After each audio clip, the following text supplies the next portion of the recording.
Laura or Amy, can you see a count on how many we got in here? 31. Okay. That's including the three of us and Greg Juba if he's on here too, so he doesn't Got it. count towards the school.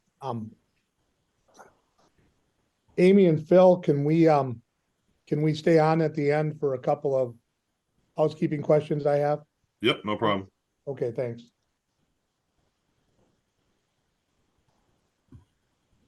All right, it is 9:30 on the dot. We have somewhere in that window of 24 to 48 member schools represented on this call for your soccer state tournament.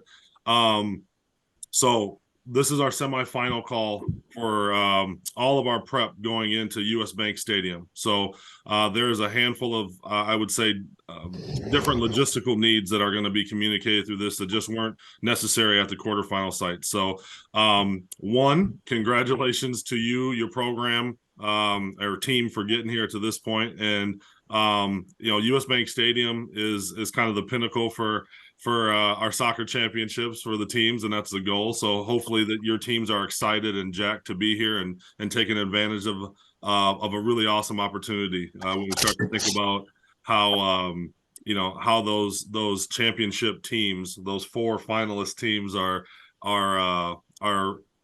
celebrated in the state of Minnesota by having the opportunity to play at US Bank Stadium. It's kind of a cool deal. So not a lot of states get that type of love, I would say, when it comes to their semifinal and final rounds for their state tournament. So we're excited to be at US Bank. I think it's a great opportunity for the kids, have some fun, run around and live some dreams. So welcome to the meeting here. Laura is recording this. The slides and the video will be on the website, so that if you're an AD and your coach isn't here, you can make sure they're on it. Or if you're a coach and for whatever reason your AD is not available, you can share this with them too. So as I said in the quarterfinal meeting, there's going to be some slides that are wordy, but they are because we want you to be able to just go and pinpoint places you need versus trying to match up a spot in this video recording that I was talking about something or Laura was talking about something, and try and match it up with some slides. So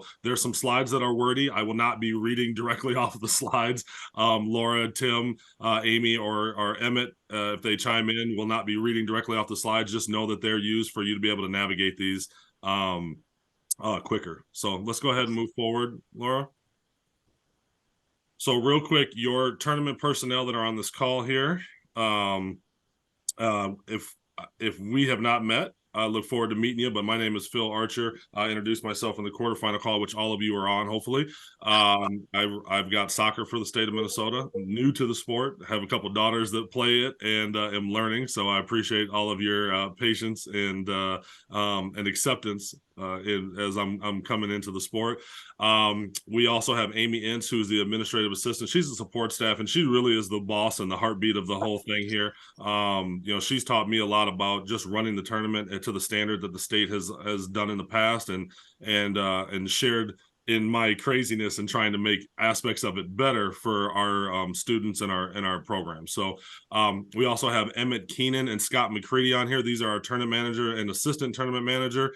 And again, same thing goes there, that they have kind of been a good true north for me to learn from and operate in. They've been great for us. I appreciate it. And Scott, I didn't have a chance to talk to you before this meeting, but I'll tell you, just like I told Emmett, if there's something that you'd like to chime in on from a tournament management standpoint as I'm going through these slides, please feel free to hop in there and do that. Okay. Also, league staff that we've got on the call, we've got Laura McIntoon, who is our information systems director. She's going to talk a little bit about some ticketing and website stuff in here. And then we also have Tim Layton, who is our communications coordinator, is going to talk about some of the different aspects of media and your school's media while we're at US Bank Stadium. They're a little bit different than our quarterfinal site. So we'll hit on all that stuff. I'm going to kind of roll through here as quickly as possible to be respectful of your time, but I want to make sure we're hitting all the details. So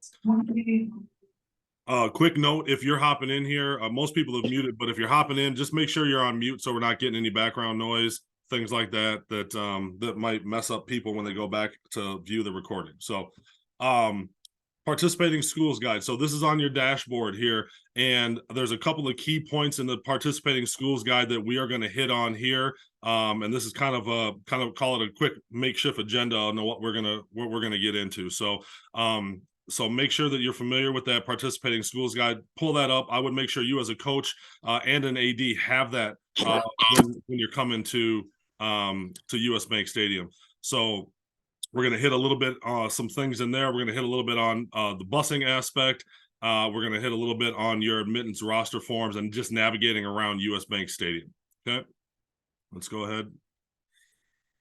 So let's move ahead one more slide, Laura, and I'm going to talk on this. We've got some instructions on your band and fan buses. So ADs here. So if you've got a band or fan buses, they're gonna go park. They've got to get that permit from the city of Minneapolis. And there's instructions for that in your in the coaches and ADs dashboard. So that's all available for you in that space. The things that I wanted to use this little image here of is that the drop off for your band buses is that Pentair gate. There's a little cutout there where they can pull in and get off the bus, leave the cases on the bus, and then they will go over to the pass gate to get let in. So if you see the Pentair gate there, right kind of in the center of the picture, and then you've got the pass gate. Thank you, Laura. And then you've got the pass gate just to the left a little bit, and that's where they will enter. So make sure they're leaving their cases on the buses and all that stuff, and then your bus will go and park with his permit that he's purchased through the city of Minneapolis, or go wherever they want to go if they don't want to purchase the parking thing, and then come back and get you when the time is being. For the fan buses, your drop off is going to be over on the Chicago Avenue side there. That's being circled with the cursor. And the one thing I want to stress that will help things go very smooth as far as from a spectator and fan experience is the buses should only be dropping off heading northbound. Okay, that means their door is going to open to the side of the stadium, and we're not going to have kids crossing the street and walking through traffic.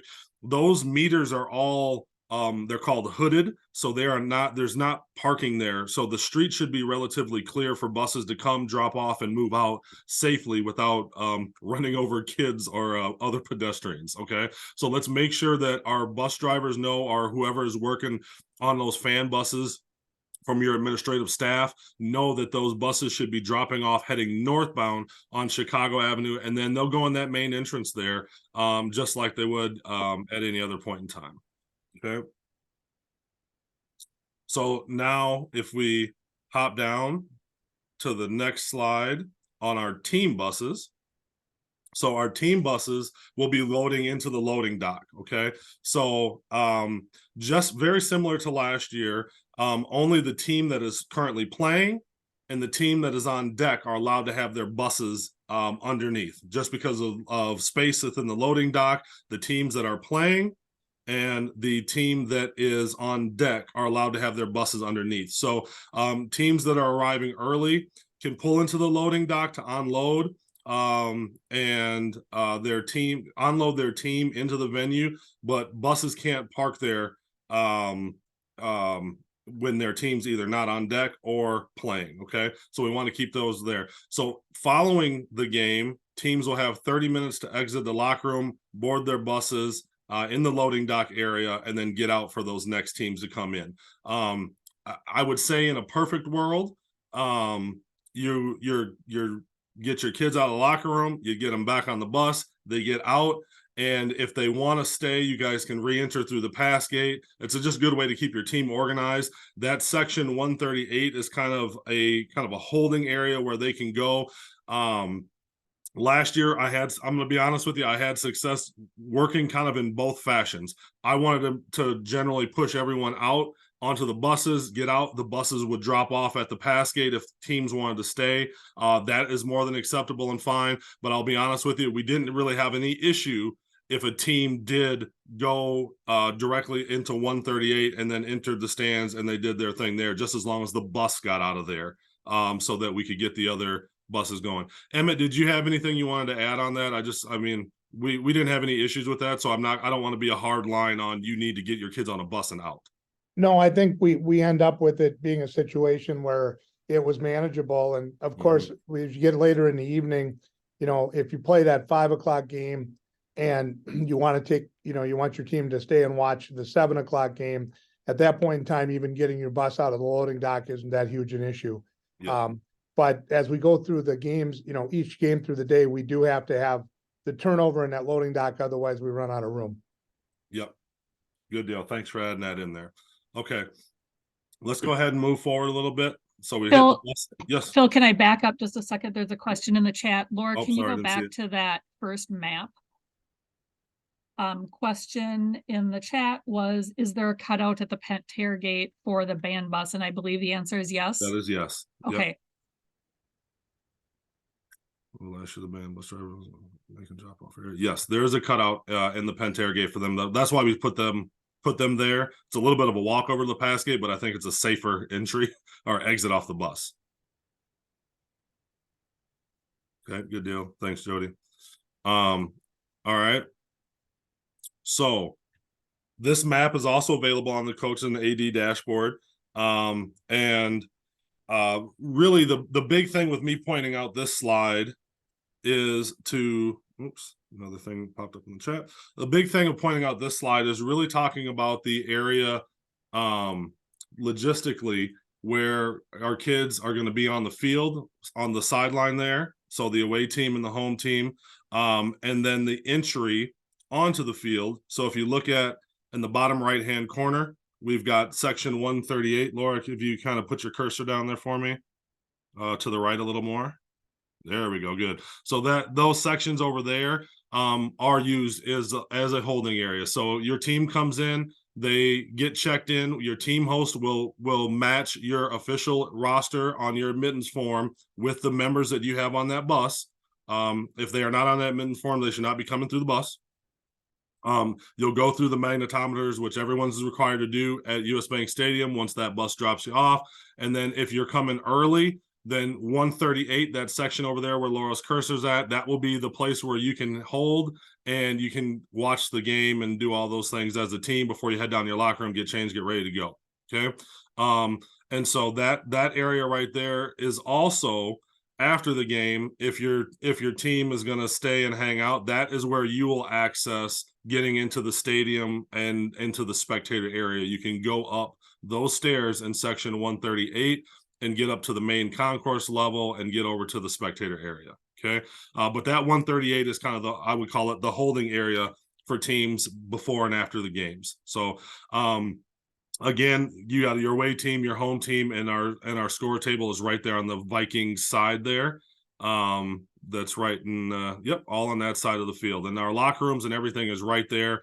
And then if there is an issue, I'll just throw this out right now while we have the map up. We'll talk about it a little bit more later. But the headquarters for tournament management this year is a little bit different. It's not in the bottom right corner, right by section 138. It is now kind of behind the away team bench in suites 18 and 19. So we'll still be very easily accessible, but we're not going to be in the same spot. So just be aware of that as well. ADs, when you come to check in, or if you have your admin who's coming to check in to supervise, we'll be in suites 18 and 19 now, and not on the corner that's right in that walkway by section 138. Okay. Want to hop into some game details now that we've talked about getting into the stadium and getting your team all squared away, ready to rock and roll. So you can determine home teams on the brackets with a high seed, or if they're both on seeded teams, it'll be the team on the top of the bracket. Games are going to all start on the time that they're scheduled. If we do get in a position where we've got some we're ahead of schedule, we will start game times on the posted time. So it's always nice to be right on schedule, but we won't move ahead of schedule. We're going to have a single national anthem at the beginning of each day. Okay, so that's the 8 a.m. team. So 8 a.m. game. If the home team in that 8 a.m. game wants to play the national anthem, please communicate with Amy and I so that we can make sure that we get everything squared away for that to happen. If not, then we will just use US Bank's audio that they have, and we'll play a national anthem as normal. But the home team home team in the 8 a.m. game each day has the ability to play a national anthem if their band is present and they would like to do so. Okay. Pre-game procedures, and Emmett, if you want to hop in here and add anything to what I've got, please feel free to. But refs are going to be kind of in and out locker rooms addressing teams. Emmett will be in and out of locker room addressing teams at different times throughout your time at US Bank Stadium. A couple of things just from my standpoint, being in a venue, being a guest of a venue, is make sure we're being good stewards of the space. Coaches, make sure that we don't have crazy inappropriate music going on in the locker room, right? That was one thing that I saw in some spaces last year that was not very positive. All right, so make sure if we're playing music, it's appropriate and it's not just bad lyrics, but like suggestive stuff too. Just make sure we're all good on that. We're representing high school sports, prep sports, and there's no room for any vulgarity or suggestive stuff. You can tell your kids, coaches, you can tell your kids that I have on my phone, I have a Beach Boys playlist. And if I walk by a locker room and hear an F-bomb or a suggested lyric, they'll be listening to the Beach Boys for the rest of their time in a locker room. So thanks for that, Emmett. I appreciate it. I don't have the Beach Boys on my phone, so we're gonna have to rely on Emmett for that one. Just be good stewards of the space. Let's make sure that we're setting a good example for our kids, and then providing a good reputation and image for MSHSL sports across the board while we're there at US Bank Stadium. That's really important to me and the whole crew. We'll say 20 minutes on your warm-ups for all of your semifinal games. The big point in this one, the whole reason I added the second piece, is to make sure your kids are in uniform. We talked about this a little bit in the quarterfinal meeting, but make sure they've got their full uniform on underneath their warm-ups. We don't want kids changing on the sidelines or your team having to run back in side to place where it's a little bit more secure for them to change into a uniform. Just make sure they're dressed and ready to rock and roll when they step out on the field for the warm-ups.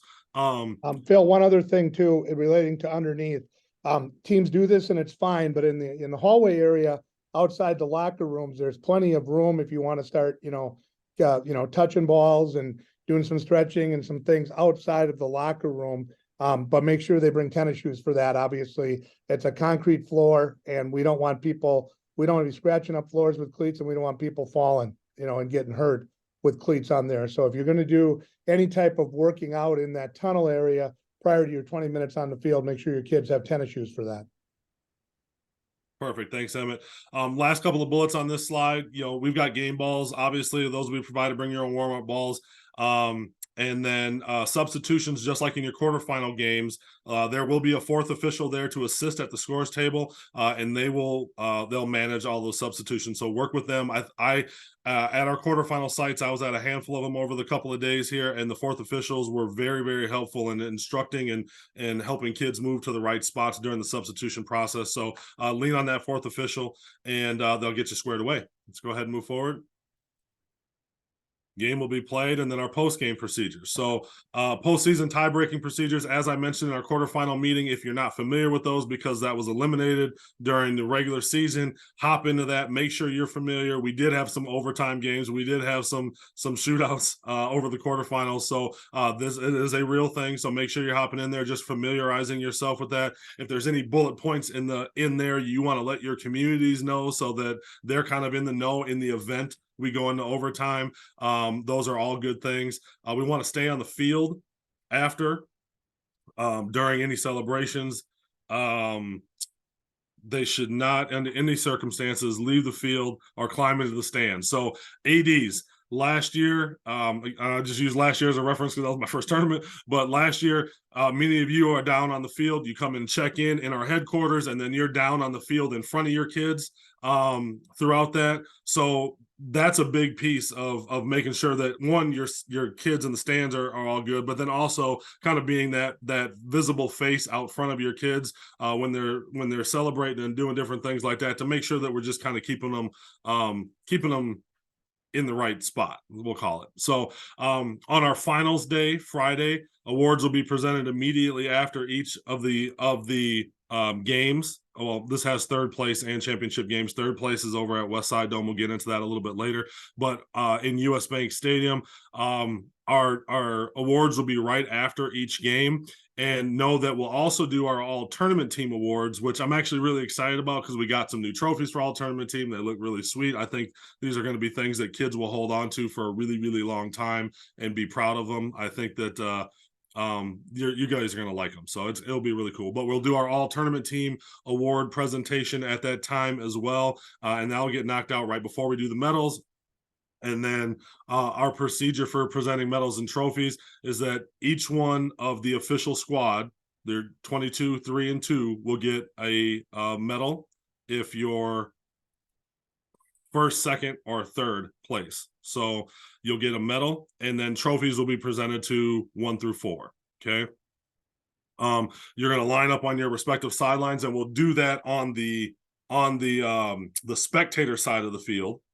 And then as their numbers are called out, they'll come out. They'll get their medal. Excuse me, did I say ribbon earlier? Sorry. They'll get their medals. They'll have a handshake with one of the board members from the high school league, and then we'll shake hands with usually an opposing player, and we'll call it a day. So that's a medal presentation process that has gone very smooth between my different sports last year. I don't see a whole ton of sideways action there, but just remember, there's a lot of emotion in games, and make sure that you're having a conversation with your kids in that, especially in that championship day, if you make it to that championship game, that to make sure that we're acting within good sportsmanship. We'll know that there's going to be high emotion, but let's go through that award ceremony in the most professional and best way possible that we can. And again, they're kids. Let's be realistic with them. Let's love them. Let's make sure they're taken care of, but we also need to help make sure that they know that they need to be accountable and act within good, I would say, good sportsmanship. Okay. So have that conversation with your team. Have that conversation. Okay. Let's go ahead and move forward, Laura. All right. I mentioned a little bit on the team, the spectator aspect of your admin being out front. So I mentioned already, have your administrative supervisor check in our suite on 18 or 19. That front row is going to be blocked off. So that'll be a little bit easier if you have any admins up into the stands to get down and be in front there. So that's a nice little, I would say, advantage for administrative supervisors to be down there in that front row and move around if need be. And then Laura, if you want to go ahead and move forward one. So there we go. So many of you coaches, I'm not sure so much, but many ADs are very familiar with these MSHSL behavior expectations. Utilize these, gang. Be talking about them, share them with your students. These were things that were designed for students, kind of by students, with some of our student-led conversations we've had with that Together We Make a Difference, and now Together in Partnership program. And it was also ran by and kind of tweaked by our SALT, our student advisory leadership team that we've got together. So these are actually posted on the governance site, and I think they're in your dashboard as well. Laura, you could probably confirm that when you step in here, but these are good, I think, bases to start your conversation with your spectators on it. And it was really purposed for the kids, but these are pretty simple and common sense things that can be used for your adults as well. Let's go ahead and move forward one. All right, so another couple pieces on your participation guide. So we are playing on Halloween. All right. I am not crazy, but it worked out the best for the scheduling piece. So for all of our games that are on the 31st here, costumes are allowed, but they got to be appropriate. So they got to cover the torso, no like dripping blood, gory, inappropriate language, stuff like that. And the couple of big things here when you're talking to your community, again, prep your community, please, on this stuff so that they don't have issues at the gate. Our gate workers don't have issues with them, and we can have a good experience. So the couple of big things on this. or they cannot have things that are so large, part of their costume, that they obstruct the view of others when they're seated in the seating area. Tongue twister, right? So they can't have things that obstruct the view of others, and they cannot have masks or face coverings where we can't see their face or parts of their face or whatever. So they can't have like a full, the Blue Man Group type costume that's like a onesie that has a whole full hood thing, and you can't see who is who or what is what going on there. They're not going to be allowed to have that. I know, Emmett, you had some experience with that recently. Yeah, I think the last time, probably 4 or 5 years ago, we played on Halloween. We had some of those issues, and it's just, if they have those costumes on, it's too easy to pull that hood over. We have to make sure, obviously, that their faces are visible, and that we're being appropriate with the costumes, and the situation too for ADs or who you designate for crowd supervisors. We're going to ask you to be the first point of contact if we see something that we believe is inappropriate, or we see behavior that's going on that we need to change. But we also can lean on the folks from the US Bank and from the security companies if we need help in, we get to the point where a kid's just not cooperating, we need to remove them. We have a team effort to do that as well. Yeah, and I think that brings up a good point. Is all of you, as at least the ADs on this call, your communities, your kids. I would so much rather, Phil Kimmel give a look to a kid or say something to one of his kids in his community, and that kid stop and he stays in the stinking game and he has a great time, versus having to get someone down from one of the security things and remove a kid or something like that.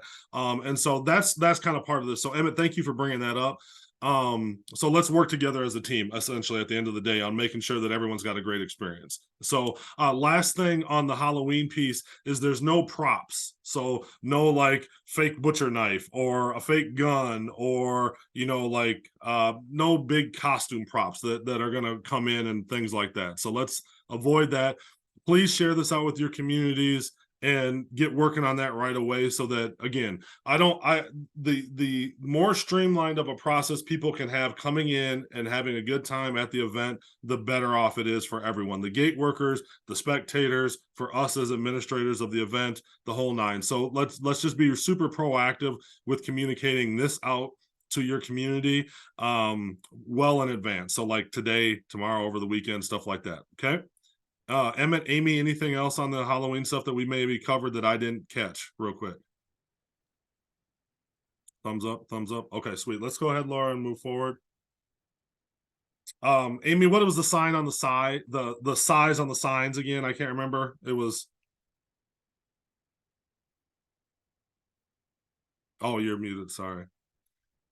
I'll get that to you, Darren. Give me one sec. Oh, she didn't have her mic in.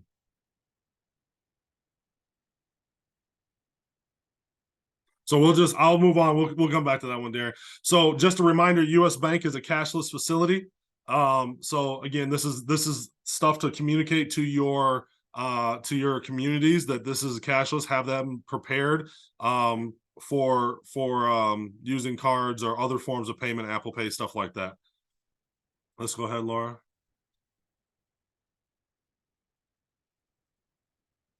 And so what I'll do right now is, Laura, I'll pass tickets over to you, and you can go through that, and I'll start to monitor some of these questions in the chat so I can circle back in our follow-up. Laura? Sounds good. Thanks, Phil. And again, welcome everyone and congratulations. Just a reminder that ticket sales at US Bank are all online. Ticketmaster is the app and the service that US Bank uses. Those tickets have to be shown on a mobile device. There is not a way to print and bring those tickets to the venue. They can be transferred back and forth, but they do need to be on that mobile device. You can add them to your Google or Apple wallet. But again, there is not a printable ticket that is an option at that spot. So again, work with folks to make sure that they have purchased those tickets online ahead of time and are ready to come to the venue.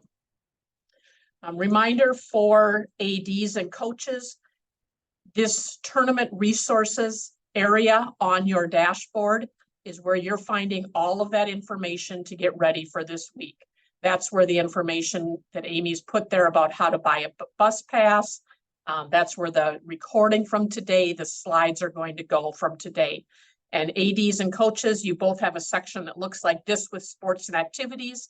Behind that is where you're going to find that section for either boys or girls soccer and a long list of state tournament resources. We work really hard to make sure that everything that we might send you via email or everything that you need is in that spot. So please make sure you check there and use those resources. ADs and coaches, you see the same things in that area.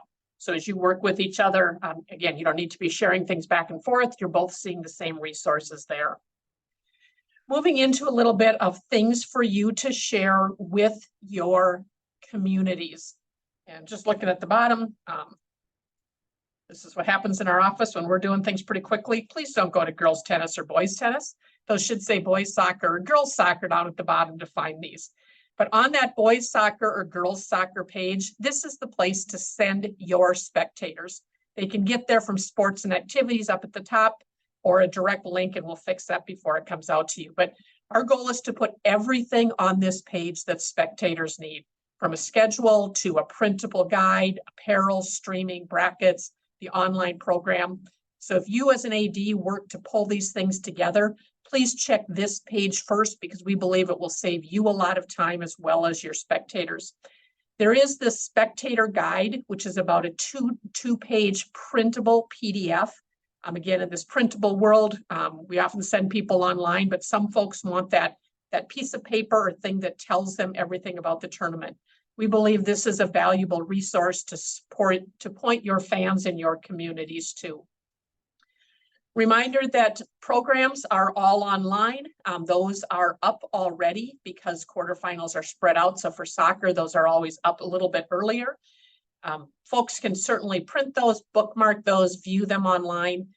We have all of our programs on one page, a nice little bookshelf full of programs for folks. Same program that people will find both ways getting to those. I'm excited as we enter year 2 with Signature Concepts as our apparel vendor. Signature Concepts will be on site at US Bank, and you're seeing a picture of apparel there that they will have, along with just some generic, what I would call state tournament apparel that's not branded for soccer, but is branded state tournaments. They do also have an online shop that'll stay open shortly after the tournament. They work really hard to have enough product there. But again, we always know that some sizes go faster than others. So if your folks are there to buy, encourage them to buy early and or to move online with that. Phil, anything else you want to add about apparel? Yeah, I'd just say that I want to thank our Coaches Association for soccer for offering, basically working with Signature Concepts to make sure that we're offering kind of a pre and exclusive access for our student athletes to purchase their state tournament apparel at the banquet, or excuse me, the celebration, versus having to do it during the tournament. Right. One big thing for me that I was trying to help with our Coaches Association was making sure our players were focused on playing and winning a state tournament versus running around and doing all the noise aspects of the state tournament, right? Buying this and seeing friends and doing all those things. Our kids' ability to buy their stuff at the Coaches Association celebration puts you as a coach in a better position to have their attention the whole time and focus on what you're at US Bank to do. And so I just want to say thanks to the Coaches Association on that. And Laura's 100% right. Signature Concepts has done some awesome stuff for us, and the response for the stuff that they put out this year, especially around soccer, has been really positive. So if you get a chance and you're walking past that booth, let those guys know that they're doing a great job.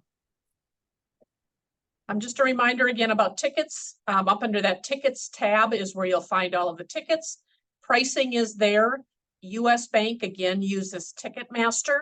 For those that are playing in the third place game, that is a hometown ticketing event. So those folks will get 2 different ticket vendors. The current tickets are always at the top of that ticket page. So people should be able to go there and find and buy the tickets that they need to ahead of time. All of the state tournament games will be streamed. We continue to work with NSPN, and they are a great partner of ours also. And they do have that price point for a subscription. It's again, a very reasonable price. And those will be streamed for any of your communities who are not able to attend. Hey, With Laura, that, I'm going to turn it to Tim Layton to talk through a additional number of media topics. Laura, can I jump in real quick? I believe Yes, NSPN has gone to 10 for the daily and or for the monthly and 30 for the year, which is still a heck of a deal, but we might want to double check. So if we need to upgrade that slide, perfect. Thanks, Emmett. you bet. All right, very good. Thank you, everyone so far. Welcome. Welcome to all of you to the semifinals and climate-controlled US Bank Stadium. Not only congratulations to you for winning in the quarterfinals, but congratulations to you and your team and your communities for surviving some challenging elements during the 3 nights of quarterfinals.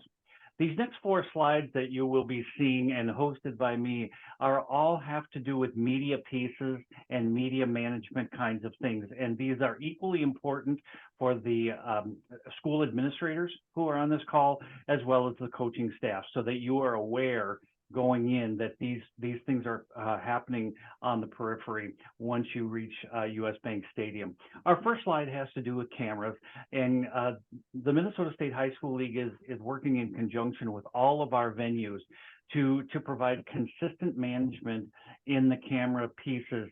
So basically what we're sharing out is that if you are not a credentialed member of the media or a member of the the student media programs, any of those authorized pieces that allow you to have a camera, be it a still or video, those are not permitted. Those will not be permitted inside any of the venues, and that begins with US Bank Stadium.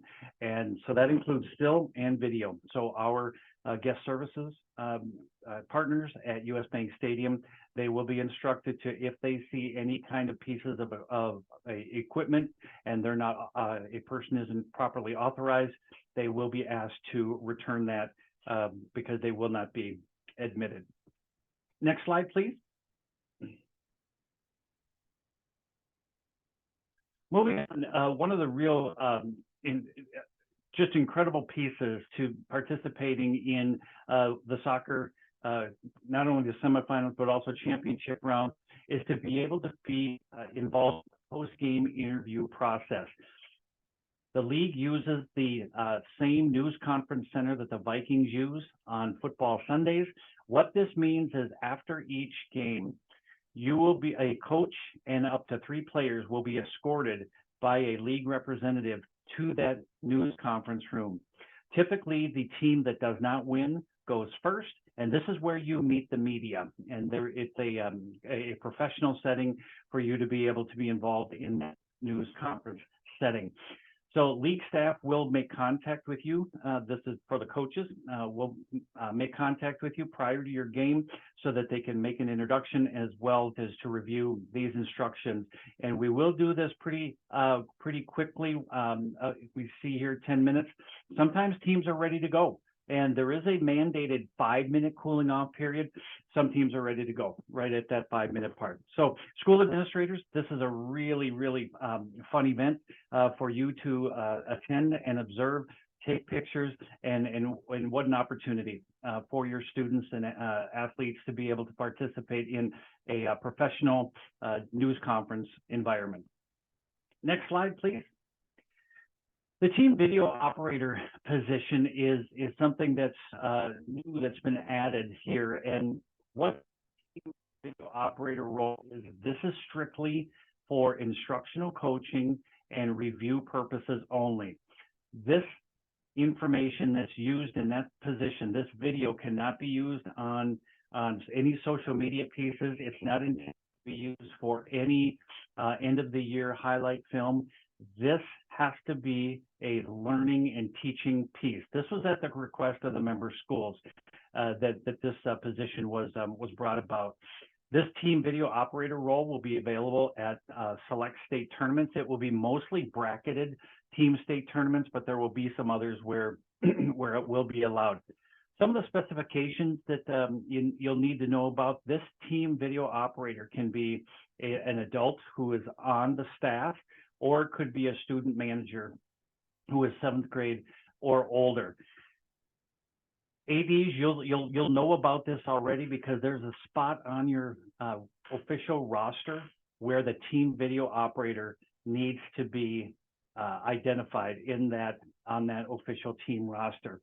That individual typically comes in with the team, and then they will check in with tournament management, and they will be given a specific identifier. Typically, it'll be a fluorescent colored vest, but if those aren't ready yet, we will have a fluorescent colored armband that identifies you as a team video operator. We will help you get to your vantage point. Team video operators are not permitted to be on the field. There's a location, what's called the perch, and the perch is at midfield, a little ways up just off that first lower bowl at US Bank Stadium, and the entry point is through the FMP Club. Tournament administration, including myself, we will help guide your steps to get to that perch. Teams that use that team video operator, they need to be aware that those rules and guidelines for this, they parallel a little bit the professional media as well. So we need to make sure that our administrators are selecting a strong, conscientious student to be in this team video role. Tim, can I hop in here real quick before you move on to your next slide? Yes, please. So I just want to make everyone aware, this team video operator, as Tim was saying, this is for basically film review, things like that within your program. This is not an individual that's going into your locker room with you and documenting your state tournament experience to make a highlight film. I just say that because during basketball, we had some people that were the team video operator and they were running around with a stinking gimbal backstage in the Target Center and trying to create a team experience into the locker room. There's no cameras in the locker room. There's no cameras in the locker room. And if you have a team video operator on your attendance form that's coming in with your team, when they come and get checked in the loading dock, and they go through the magnetometer and all that stuff, then they are to go to that perch area at US Bank Stadium. They're not going in the locker room with you. They're not doing all these different things and recording the other aspects of the state tournament from behind the scenes. Their role is to record your game film so you can go and review your game film on how to win your next game, not to create a highlight film. Okay. So I just wanted to throw that in there because I had to personally kick out 3 kids during our boys basketball tournament that were in the locker room filming around backstage. And that's the last thing that any one of us want from an athletic administration standpoint. Okay. So I just want to throw that in there, Tim. Thanks for giving me a second. Go ahead. Oh, no problem, and thanks. I appreciate that additional valuable information. And as shared, there will be an identifier of the team video operator. So if they are in areas that they are not allowed to be in, and they're using that video camera, they will forfeit their credential immediately. Next and final slide, please. This is geared toward the administrators on this call. As you know, the student media program is still alive and well and very vibrant within the member schools. And the experiential learning program that we have through the student media program it allows up to 2 students and 1 faculty advisor. One key point here is that faculty advisor must be on site to oversee and supervise those 2 students. And new this year was guidance approved by the Minnesota State High School League's Board of Directors that the faculty advisor cannot be the activities administrator. Those ADs have their hands full already on site with all sorts of supervision things, so you do need a faculty advisor. We are reopening the credential pieces, the credential application process for the student media. They should be open right now. So if you need to add or take away a student, any kind of member of the media, you have until Monday at 7 o'clock to do that. That's all I have for you at this time. Congratulations to all of you. I will see each and every one of you over the semifinals and championship rounds. If you see me and have a question or concern, happy to visit with you on that. With that, Phil, back to you. Thank you, Tim. I appreciate the information there and sharing with the crew. As we start to wind down here, a couple of details on the third place site that are probably a little different than what you're going to experience at US Bank Stadium. So I'm gonna be honest with you. I went back and forth a little bit on West St. Paul as our third place location. We're looking at some other places that possibly a change in the future. But there were a couple of things that I personally worked on to make sure that that experience over there is a little bit better for our spectators and for our teams that are playing there. So bleachers are available, but chairs are allowed. So one of the things that I got feedback from West St. Paul was that there was not enough seating. We're bringing additional bleachers in so that there is more seating at the West Side Dome, and it's not a rec soccer game where everyone's got their folding chairs around the field. So there is additional seating, there are additional bleachers, but no one's going to be turned away if they do come in with a chair and they want to do that. That is still acceptable there. But there will be increased bleachers available now. There are not concessions available there, but there are a ton of restaurants in that Robert Street area that you can tap into if needed. There are no locker room facilities at the West St. Paul Dome, but there are large restrooms that are big enough to facilitate the changing on site if needed. Okay, if needed. Parking is free and on site. That is a great perk of the West Side Dome. And then just a couple of other things on the games management side of things. There's no overtime in our third place games, so please inform your fans that. So that there's no confusion in the event that there is a tie at the completion of a contest. And then awards will be presented at the conclusion of each game. So this last little note here, no team warm-ups during the awards presentation. I got feedback that because of the proximity of the warm-up field to the playing field, as teams were warming up and clowning around with music or whatever have you, that kind of interrupted or overshot some into the award ceremony. So you as coaches, if you're in a third place game over at the West St. Paul Dome and that warm up and your warm up time overlaps with the team's awards, the site managers, Kua and Kua Yang, Matt Osborne, St. Paul City ADs, they've been instructed to ask the warm up of the team that's in the on deck spot, they've been asked to halt that so that the announcements of the awards can be the main focal point of the show at that point in time. So if you're a team that's on deck at the third place site warming up, just know that you're going to be asked to chill out for a minute so that we can give the proper recognition and respect to the teams receiving the awards. Third place teams get the trophy and the medals. I believe the fourth place team is just a trophy and they're good to go.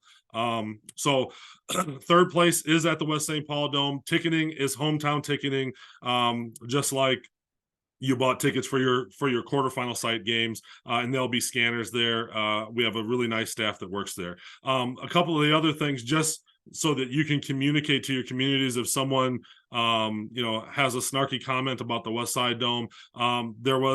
We are bringing in a larger scoreboard, so the score and all the details of the game are easier communicated, and we also have upgraded a sound system that makes announcing a lot more clear, and you can hear what's going on. We also have a full-time announcer there, which will be awesome as well. So these are a couple little things that we've done to just try and increase the experience at our third place site. Wherever it is, we will do that. As long as I'm around, we're going to make that experience as best as possible. So that's our third place site, West St. Paul Dome.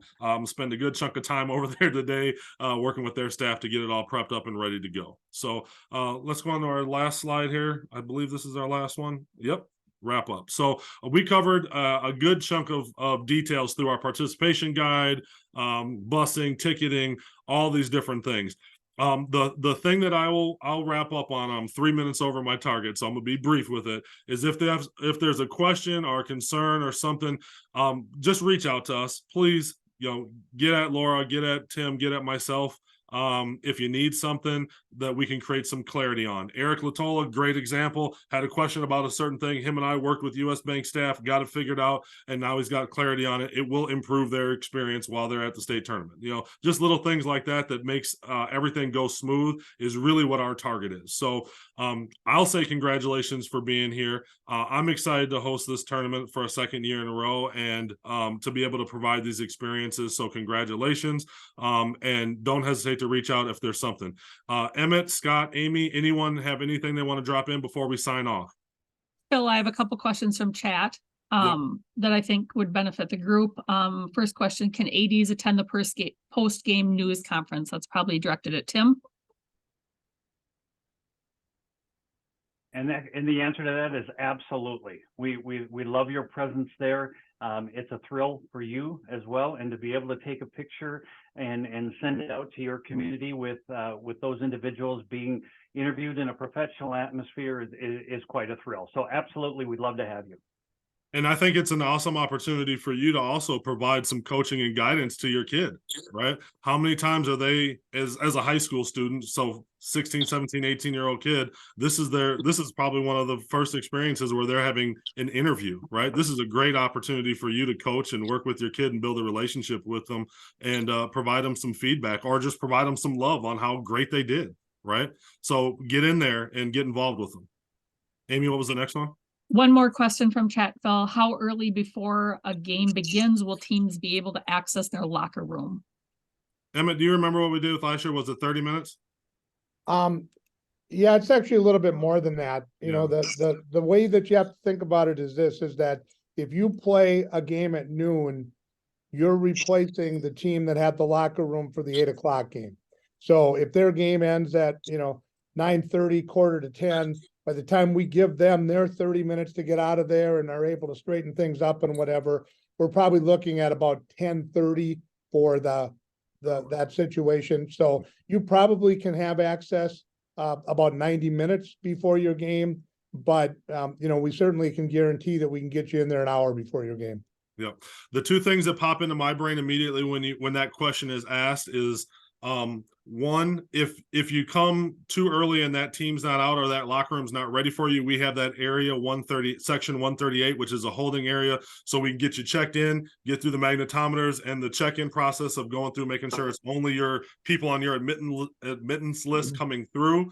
So we can get you checked in and we can escort you to 138 where you can hold until that locker room is available and ready to go. The second thing that pops into my mind is just being cognizant on your buses, right? If you're too early, that bus might be able to drop you off, but that bus is going to get kicked out from underneath until it gets closer to your game time so that they can accommodate. And so just be cognizant of that as well. So you're not going to be turned away as a team because we can put you in 138 and you can hang out. Right. And it does take time to get you through the security and things like that. So, the other side of that is don't show up 45 minutes before your game and all of a sudden think that we're going to be able to get you on the field 20 minutes before your game, because that process of getting you through there, getting your locker room does take a little bit of time. It does. That was a great question. Thank you. Emmett, or Phil and Emmett, two more quick questions from chat. If a coach is not riding the bus, how do they enter the building? Is there a certain gate they go to? They would enter through the pass gate. Your tournament and forms will be entered at the pass gate, which is located on the far right side of the Legacy Gate entrance. So spectators enter on the left side of Legacy Gate, pass gate is on the right side. That's where a coach would go who isn't traveling with the team. Yeah, and there is security there at the bottom of 138 that keeps just the spectators from coming down onto the field level. We'll have that. We'll have the person at the pass gate maybe radio down or something like that in the event. This is a rare situation, but they could potentially be stopped by the security that's working right there. So we just need to communicate that we've got a coach coming down and someone from our headquarters can come over and vouch for them with the admittance list. We'll be okay. Next question, what time is it open for teams for 8 a.m. games? That's 7 a.m. Is that correct? That is correct. Yeah. Megan is asking about phonetic pronunciations. What happens is we will have during the warm-up, one of your assistant coaches or head coach will come over to the officials table and we'll hook you up with the PA announcer up in the booth on the radio. And we know that especially with some of the names of the different ethnic groups that we have some challenges for pronunciation, but we will have that person that can best assist our PA announcer come over and communicate with them by radio up to the booth so that we have our best shot of getting every kid's name correct. Perfect. Any other questions in the chat, Amy, that you're seeing that we could address while we're all here together? Get in here a little bit. See Question. Randy's message about student media. Yes, if you go to mshsl.org/media, there's a button over on the far right side that says state tournament media credentials. That is the same process for student media as it is for professional media.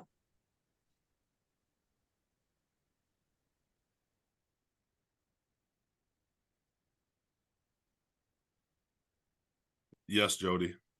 That will be helpful.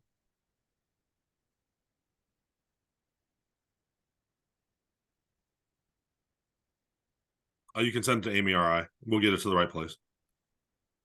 She asked if she could just send their phonetic roster. If you have one of those and you'd like to share it, feel free to. We'll make sure it gets to the right place. It will be helpful.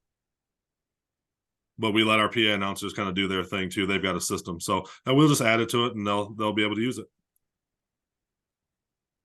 Good deal. All right, it's 10:25. My goal was 10:15, so you guys can get back to your Friday morning or your Friday morning. So if there is anything else, make sure that you connect with either myself or Amy to me or however you need it. I'm excited for next week, gang. So let's come in there with a ton of energy and give these kids an awesome experience and promote some competition and see who's the best. So I'm excited. Congratulations on being here. Reach out to us. Let us know if you need anything. And we will see you all on Tuesday and Wednesday. We'll go from there. Have a great weekend, gang.